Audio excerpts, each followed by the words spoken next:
الله الرحمن الرحیم. قدرمنو لیدونکو، د ژوند پړاوونه د خپرونې مینوالو په سلامونو او نیکو هیلو مو هرکلی کوم. په دې هیله چې د روژې شپې او ورځې د خپلو کورنیو ترڅنګ بیا هم خوشحاله او سوکاله تېر کړو. قدرمنو لیدونکو، د ژوند پړاوونه د خپرونې مینوالو تاسې ګورئ چې موږ یو ځل بیا سرخود سلطانپور ته راغلي یاست، چې دلته په دغه سلطانپور کې زمونږ یو داسې بېوزله کورنۍ شپې او ورځې تېروي، چې په دغه کورنۍ کې زمونږ یو دوه ورونه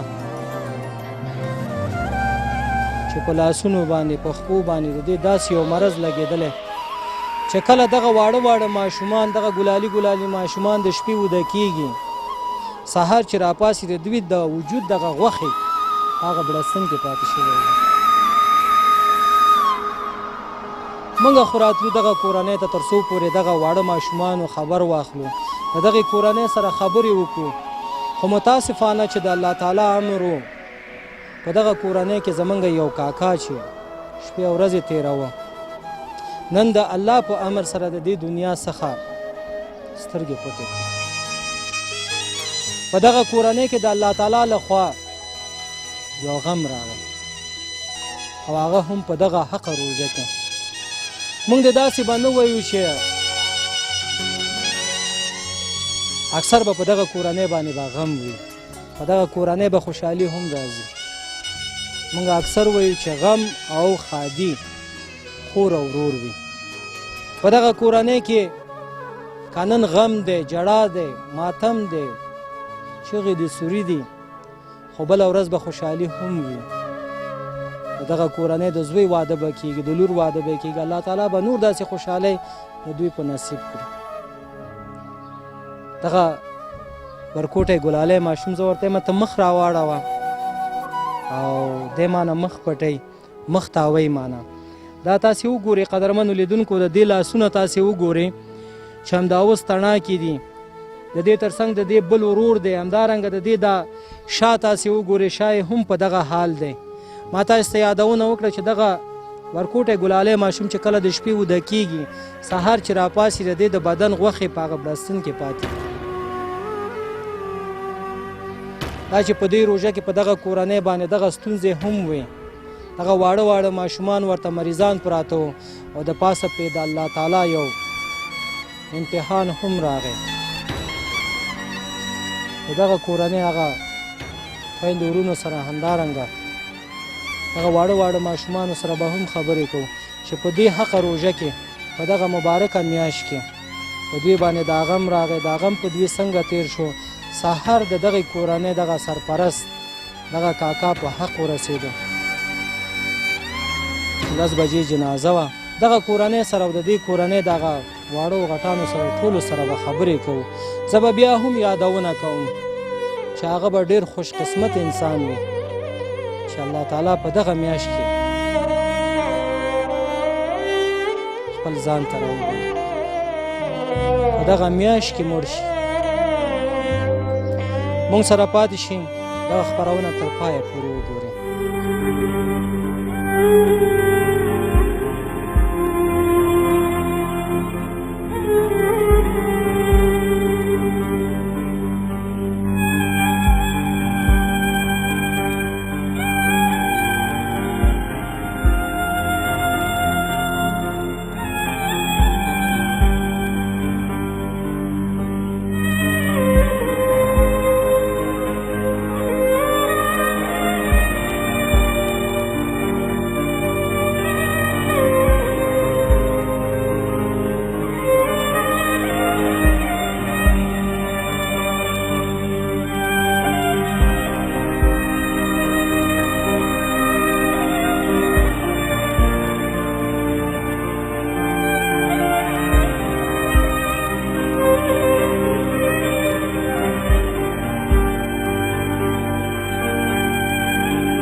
لیدونکو د ژوند پړاوونه د خپرونې مینوالو څنګه چې ما تاسو ته یادونه وکړه چې په دغه کورنۍ کې زموږ دوه هغه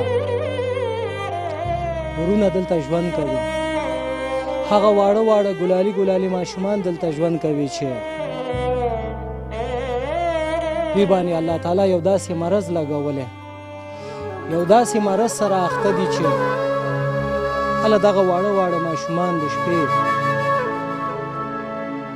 ویده کېږي په خپل بستره کې، کله چې سحر راپاڅي نو د دغه ماشومانو هغه غوښې هغه بسترې پورې نښتې وي.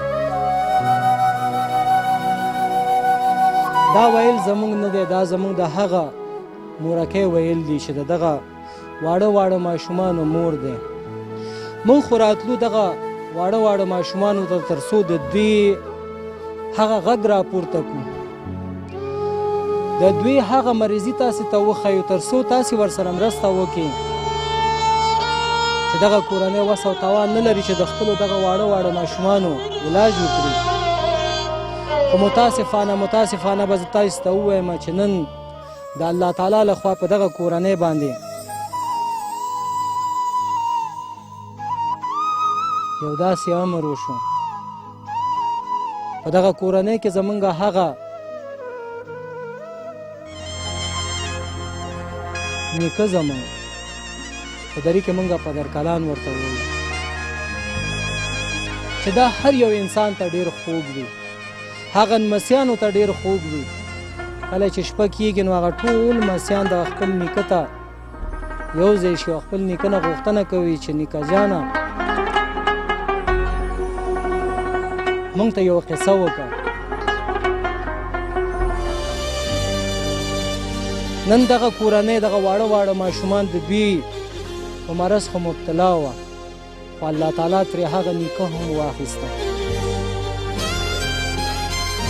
هغه نیکه یې ترې واخیسته چې دوی به د شپې لخوا به تله ورته به ویلې چې نیکه جانه مونږ ته یو قصه ووایه تر څو مونږ ته خوب راشي.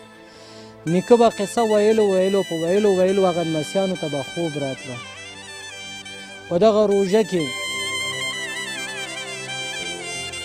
په دغه مبارکه میاشت کې دغه کورنۍ باندې دا غم راغی، د الله تعالی امر و زمونږ او ستاسې دغه ژوند دا د مرګ امانت دی، نن دی که سبا دی مونږ او تاسې ټول به مړه کېږو. قدرمنو لیدونکو د ژوند پړاوونه د خپرونې مینوالو په دغه روژه کې دغه کورنۍ باندې دغه غم راغی، د دې تر څنګ چې ورته دغه واړه ماشومان دلته په کور کې ناروغ پراته وو، د دغه خویندو نه دغه واړه ماشومانو نه پوښتنې کوو چې دوی سره د کفن لپاره همدارنګه نور د خیرات لپاره څه پیسې وو او که نه وو. مورجان سلام مادر عزیز زنده باشین. چون که ما می آمدیم از دو تا بچه‌که شما ما خبر بودیم که تکلیف داره، به خاطر از اینکه ما صدای شما را بشنویم و صدای شما را بگیریم بر هموطنای خود نشان بدیم تا همراه شما کمک شود.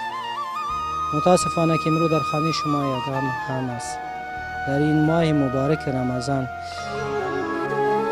گفتنی ما این است که شما اول بر ما بگویین که در همین ماه رمضان سر شما مرگ آمد، همراه شما برای خاطر گور کفن چیزی بود نبود؟ مادر جان نه بیادرک، یک روپه خانه مادرک نداشت، ما گور کفن میکردیم. امرو پیش یازنیم زنگ زدیم، یازنیم کس بس پیسه ورته 40-50,000 پاورت میگیره بگیره شما تا وقتش سقاوت کنی که با سر وقت خدای پاک داده تا مرا بده. پیسه یک کفن نبود، تینی دو تا بچهش یک روپه چی بود که در خانه ما یک روپه درک نبود. این روزا مردم تیر میکنه، نه 1000 رقم نوگل دنیا میگیره. در خانه ما برشته که ما نیبرید کالاست، نیبر خسرم بیچاره مود دکت افتاده بود، زغزغ داشت. پیسه یک دور دوایش میشه، دو تا بچهش نمیشه پیدا که برش دوا میگرفت. یک روپه چی بود که در خانه ما پیدا نمیشد، بیچاره دست خوراکی امور. اگه برزی سایمه که تو داشت، اگه برزی سایمه که تو بیاز دو بچهش میامد پالوش استاده میشد، گریان میکرد مبرمت میگرفت. یک روپه چی بود که در خانه ما یک روپه درک نداشت. دو تا اشتکایم بینمی تو بمیال 1 روپا که پیسه دوا رو بگیریم، پیسه ترکاری خانه بر ما پیدا نمیشه، گاز ترکاری رو بگیریم، پیسه اشتکای دوای پر اشتکای ما پیدا نمیشه دیگه. ما آخر چی خواهی کردیم چی خبر؟ هیچ زندگی ما هیچی که خدای پاک مرگ بدم هره، هیچ چیز در خانه ما چیز درک نیست. اینا نویم از بیچاره از این خاطر پدر خود که سر سفید کرد که باش که پدر خود خدمت شکر مو خوشیم از بیچاره. 1 روپا چیز که پیسه یک شربت و یک خمانه داریم که ما بر خود بریم بگیریم، یه ورم بیچاره میره قرض میکنه، پدرش که میره قرض میکنه میاره. مادر جان کسی که فوت گردید چی شما میشه؟ خسرم از بیچاره مایی بود افتاده بود اول در جای مایی بود دسته از پایه افتاده بود که بیچاره کس دین روز ما برتان زنگ زدم نه گفتم که نیت رسی تو گفتی برو سعی اسم می سعی میکنم. امروز دیگه اون بر دعاگری فاتحه‌گری شامدی که ما کمک کنی که رقم میشه که ما از طرف تلویزیون دیگه رقم که میکنی بر ما کمک یک غریبی کمک بر ما کو خیر است از پشتان زیاد خواهش میطلبم که رقم میتونی که ما کمک بکو که بسیار ضرب تک استیم بیخی دیگه یک چیز دخانه مثلا پیدا نمیشه. خسرم بود بیچاره اون قرض گرفت اون سایکو پیش بچه ما 2 سیر چوب بر ما هر تور سایکو اون یک کندایخ او 2 سیر چوب 2 کندایخ خاص اون که گردن ما بسته نشه اینا گرفت قرض از دکاندار از پدر گفت میگه بیبر من گفت پدرش میگه که ما پیسه پیدا کنم بر دکاندار خدا می کرا کاریار میبینی ای کولش د قرض است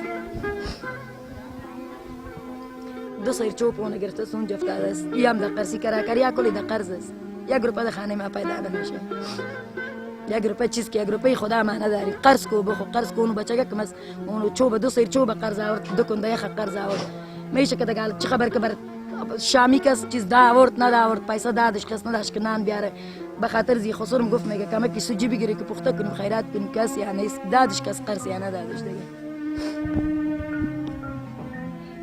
قدرمنو لیدونکو د ژوند پړاوونه د خپرونې مینوالو پرون ما ته دغه مورکۍ ټلیفون وکړ چې تاسې د غریبو لاسنیوی په خپرونه کې موږ سره لږې مرستې وکړو. د هغه کاکا نوم هم ما ولیکه، د هغه نیکه جان نوم ما هم ولیکه او تر څنګ د دغې کورنۍ هغه نوم مې ولیکه تر څو پورې موږ سره مرستې راشي او موږ راشو دغه کورنۍ سره مرستې وکړو. کاش چې زه پرون راغلی وی او دغه کاکا سره به مې لیدلی وی،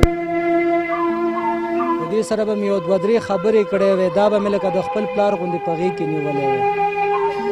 متاسفانه چې نن یې زه دعا ته راغلم.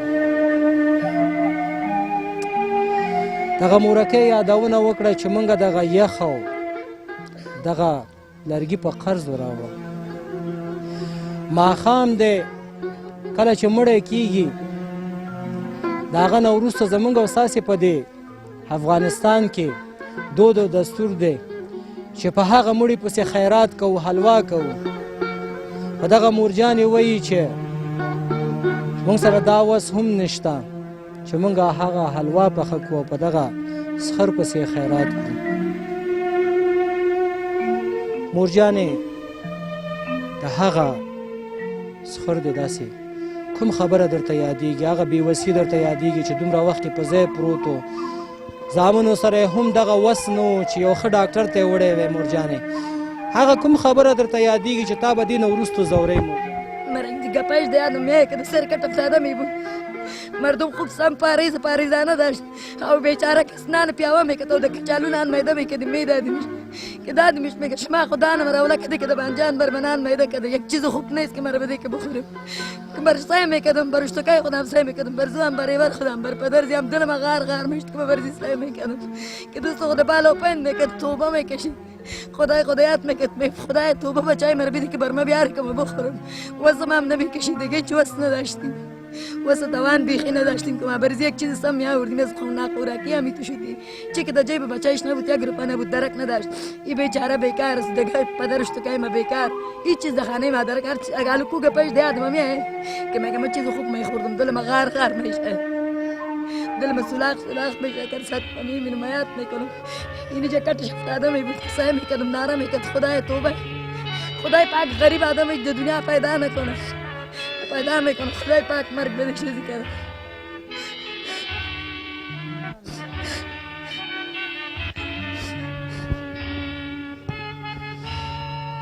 در همین روزه مادر جان، ما که اینجا میبینیم شما گفتیم که همون پدرکلان همینجا کتش افتاده می بود و همینجا زندگی سپری میکرد. ده گرمی شما برش کدام پکه چالان میکردی؟ کدام سولر، کدام برق داشتیم؟ نه برق داریم، نه سولر.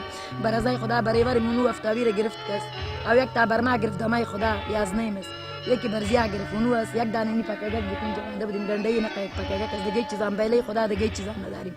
ناس از ناخوراکی هم کلی مرد اشتکای مدست گرمی کلی تو شد او چیز تکلیف داره که برزیا پکه چالان نشد دیگه اسکو جا کنیم که نداشته باشیم چطور کنیم دیگه. نه سیچ واسه توان ما نمیکشه. یک از بیچاره دیگه گرمی افتاده می بود پکه دستکیره میگرفت سرخوتی تو پکه میزد میکس توبه کشیده و میرفت پکه زده و میرفت توبه کشیده و میرفت. یک پکه چیز که واسه ما به چیز نمیکشه، هیچ واسه نداریم. مادر جان یکی بیوسی شد، غریبی شد، فقیری شد و پسرای تا میبینیم که بد حالی هستین، اولاهای در جانش برآمده است. شما بر ما یادآوری کردین که وقتی نمی بشایکیم در شب خواب می رود، صبح که می خیزه همی گوشت های اینها در توشک بالش مانده می باشه. او وقت سر چه رقم میگذره و در دل چی می آمد؟ در دل مزار رقم گپ میگرده. من کاش که من پیسه نقد داشتم میبودم که طرف پاکستان میبردم یا طرف کابل میبردم یا خوب جای میبود دکتر خوب میبود که واسه من میکشید که من یارم میبردم که تا سالای دل من میشده که او یا که خواه میکنه صبح میخزیم گوشتایش انده توشک می پیسه میکنم توبه میکشم خدایات میکنم خدای دیگه خوب واسه توان ندارم تا پیسه دارم خدای بر تو سپاریده میشانه خدای تو نگاهانشان داشت خود تو خدا دیگه خوب کنشان دیگه واسه من نمیکشه دیگه واسه توان ندارم. قدرمنو لیدونکو د ژوند پړاوونه د خپرونې مینوالو د دغه ورونو دغه مرض بې علاجه نه دی، د دې علاج کیدی شي، خو متاسفانه چې دغه مرکه وایي چې موږ سره هغه پیسې نشته د علاج لپاره، موږ سره هغه وس او توان نشته دی چې موږ د دغه زامنو خپل علاج وکړو، پاکستان ته یې بوځو یا یو بل ښه ډاکټر ته یې وښیو. زه چې هر کله د خپلو ماشومانو دغه غوښو ته ګورم چې په هغه توشکو باندې پراته وي، زما د زړه نه یو خدای خبر.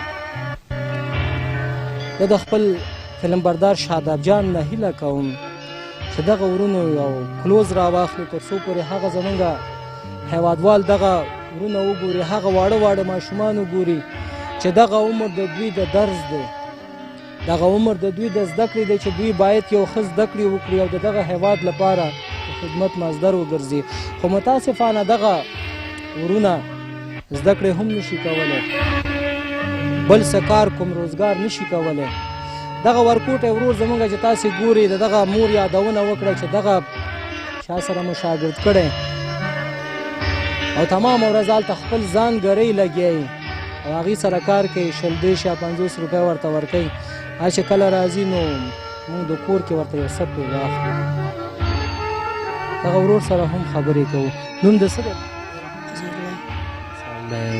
پسرلی جانه، کله چې ته په تا باندې دغه حالات راځي او ستا د خپې موږ ګورو چې ټول چاودېدلي دي او پولې پرې راختلي دي او نورو هلکانو ته ګورې چې جوړ دي، همدا شونډې د وګوره ټول چاودې دي، ته به یې چا په چاقو شلولی وي. خلکو ته ګورې چې روغ وي او ته ناروغ یې، زړه کې د څه راځي؟ ما ورته ویل چې کاش ما سره پیسې وي چې ځان مې دوا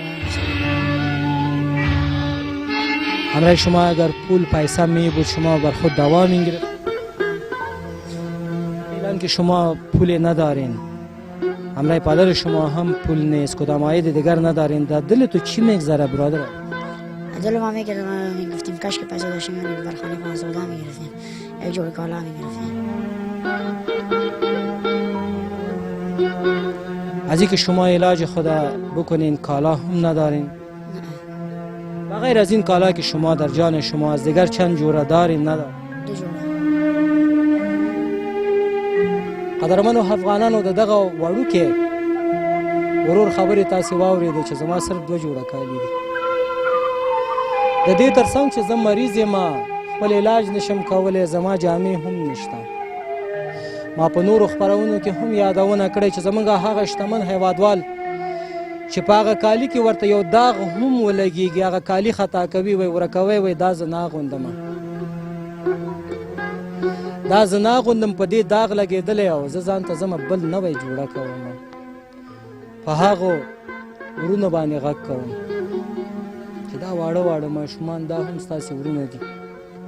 څه چې د ځان لپاره خوښوي خیر دی، یو جوړه کاري د دغه ماشومانو لپاره هم خوښ کړئ، تر څو پورې الله تعالی او د الله رسول له تاسې څخه راضي شي. دغې مورکۍ خبرې مو واورېدې، دغه ورور خبرې مو واورېدې. د دې تر څنګ زموږ یو بل خورکۍ دلته ناسته ده چې مخکې دغه مورجانې یادونه وکړه چې سر یې سپین کړی د دغه پلار لپاره تر څو پورې زه د خپل پلار خدمت وکړی شم. خو نن الله تعالی ترېنه هغه پلار هم واخیسته. دغې خورکۍ په زړه کې به څه راځي چې زه خو صرف دغه یو پلار ته ناسته ومه، الله تعالی ما نه هغه پلار هم واخیسته. دغې خورکۍ نه هم اورو. سلام علیکم. همشیری عزیز، چه رقم که ما گفتیم پدر شما فوت گردید، امروز الله ببخشش آنها را، خدا جنت الفردوس را نصیبش کنه و شما را صبر جمیل بده. در دل چی می آید که سر سفید کردی، زندگی خود را جور نکردی؟ در دل چی می آید؟ کدام ناامیدگی می آید؟ همشیره برمان دادرم من کلی خدا ولی پدرم مادر کده شیشتم، خدا و پدرم از من گرفت. پدرم زیاد ضعیف بیچاره بی‌بس بود. خود من قیاتی پدر مادر میں چلاند قیاتی بود میں کدم گنے غلا دل من غال بس پدر کما روز خدا پدر گره بس شما ملی خدا ولی پدر کده چیستا بود بیادر کما دکا کو جدا تو ہم بی‌بس بیچاره سیا برتی بیادر کو کتے میں کونے دل میں چک چک میں پدر کما فوت دے بیادر کما بالا پیر میں گش مجھ تو کا کدم بس کمائے مبارک رمضان پدر کما بر بی بس بچے غصے کمائے مبارک رمضان رب. فعلا در خانه شما همشیری عزیز بر خیر خیرات پدر خود چیز دارید؟ نه هیچ چیز درک نداره که تا روزه هیچ خدا مهربان شد کم طرف کس پیدا خرج دیانه چه خبر. شما خیاطی میکردین از این قبل همشیری عزیز؟ از این طرف سعی کس خیاطی میارت میکنم که امام سید پینجا پین ترکا میتوختم ارزان که میگفتم باش کارم شد هم دارو دوایم خودم مرضی شدم مادر کم از پدر کم بود بیادر کم خواست نداره بس یک بوجیار نداری بیادر کم کار بار نیت گه کار میگیره سورنا میگیره دگر میگیره دگر سورنا میگیره بالا پایین رو خونه دل میں چک چک کرده بیادر کم.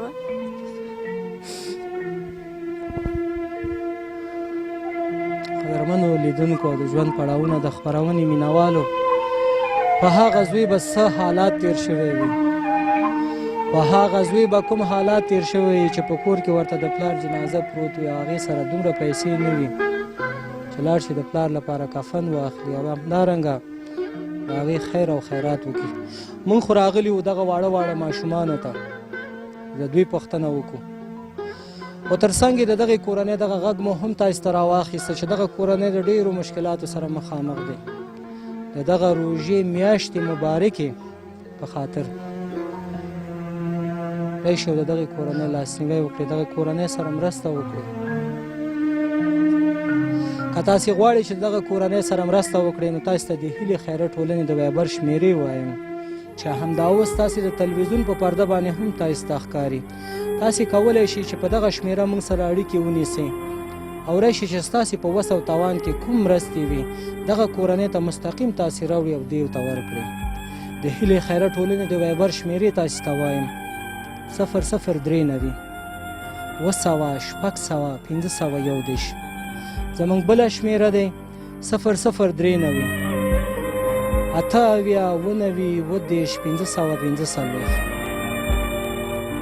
هغه خورکۍ چې خیاطي به یې کوه ګنډل به یې کوه خپل مور پلار ته به یې یو څه زمینه مساعد کړی یو څه زمینه برابر کړی و چې زه دوی ته یو څه داسې په خوله کړمه یو څه ورته واخلمه مریض شي ډاکټر لی بوځمه د خوراک لپاره یو څه ترې واخلم. دغه خورکۍ به اوس وایي چې زه به هغه خیاطي له چا لپاره کومه. هغه پلار مې هم الله تعالی مانه واخیست د الله رضا وه په دې مې صبر دی که به دا خیاطي چاته کوم. همشیري عزیز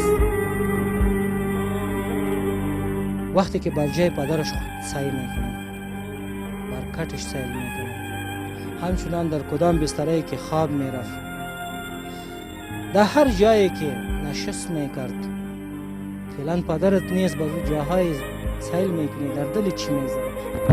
دل میره در من خدا غم میشه سعی میکنم که سعی میکنم دقانه سعی نه دقانه پدر من دیگه گرچه من میپال پدر که من دغه مرجان نه یو څو پوښتنې نور هم کوي چې دوی څه ویل غواړي. هغه خلک چې همدا اوس د شرق راډیو تلویزیون د لارې زموږ دغه مورکې او خوراکې ګوري چې د هغوی نه څه غوښتنې لري. مادرجان عزیز، ما می‌بینیم که فعلا همینجا توشکای افتاده، مردم به دعا بر شما میاد.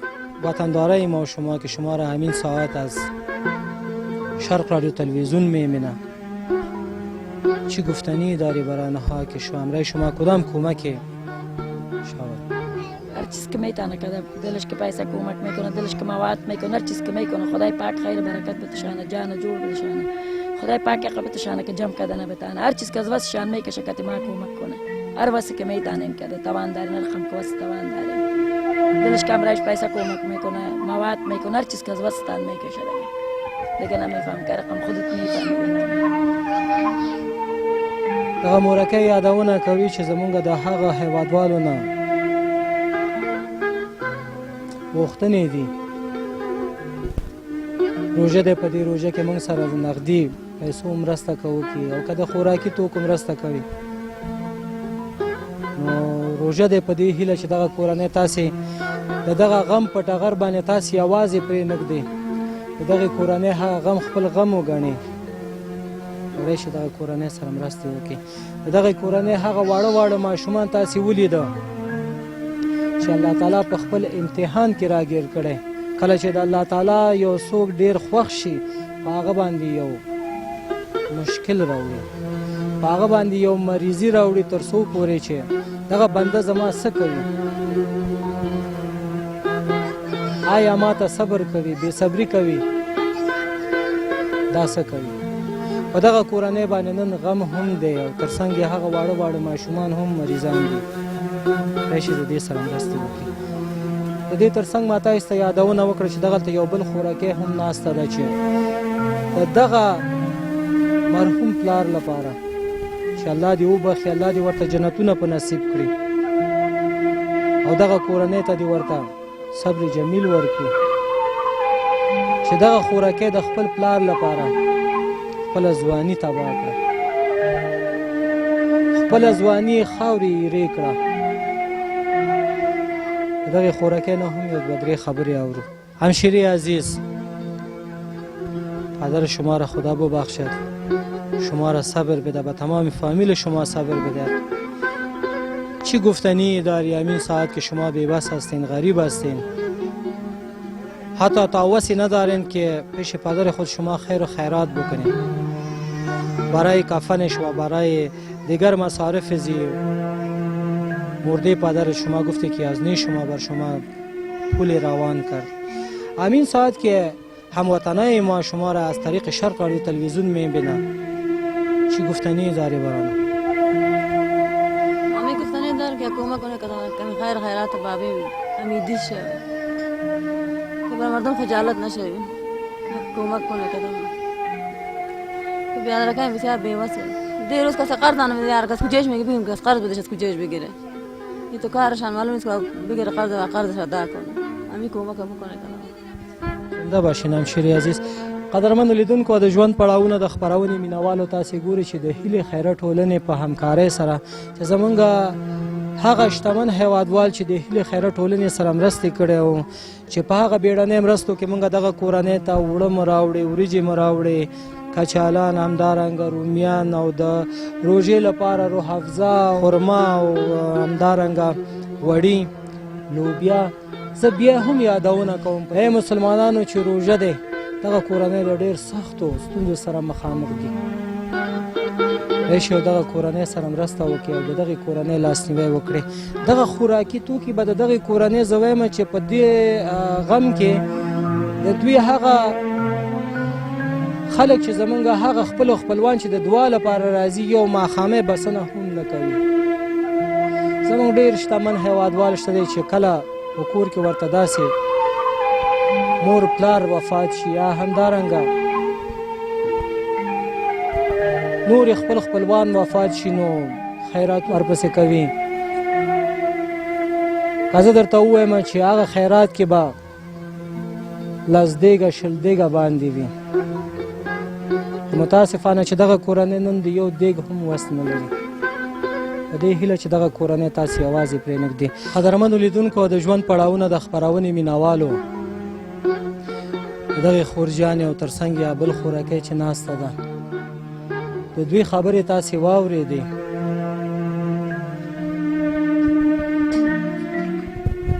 دغه کورنۍ باندې غم دی، نور نه غواړم چې د دې غمونه نور هم تازه کړم. دوی نه زه هغه پوښتنې وکړم تر څو پورې چې د دوی هغه وخت کې لږې وچې شوي دي هغه بیا را تازه نه شي. غواړم چې خپرونه پای ته ورسوم. مادرجان عزیز، چونکه برنامه اختتام می شود،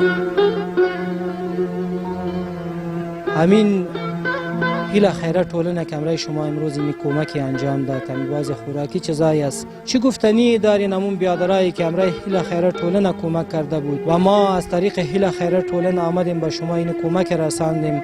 من حیث یک دعا چه گفتنی داری به هموطنای ما که شما را میبینه؟ خدای پاک خیر برکت بدهش، خدای پاک جان جور بدهشانه، خدای پاک قبطشانه که جمع کدنه بتانه، خدای پاک عاجی کنه شانه به خیر به خوبی، خدای پاک او دنیا شانم خوب کنه ای دنیا شانم خوب کنه که کای مای کمک کرسته کوي. قدرمنو لیدونکو، د ژوند پړاوونه د خپرونې مینوالو تاسې ولیدل دغې کورنۍ هغه ستونزې مو تاسې ته وښودې.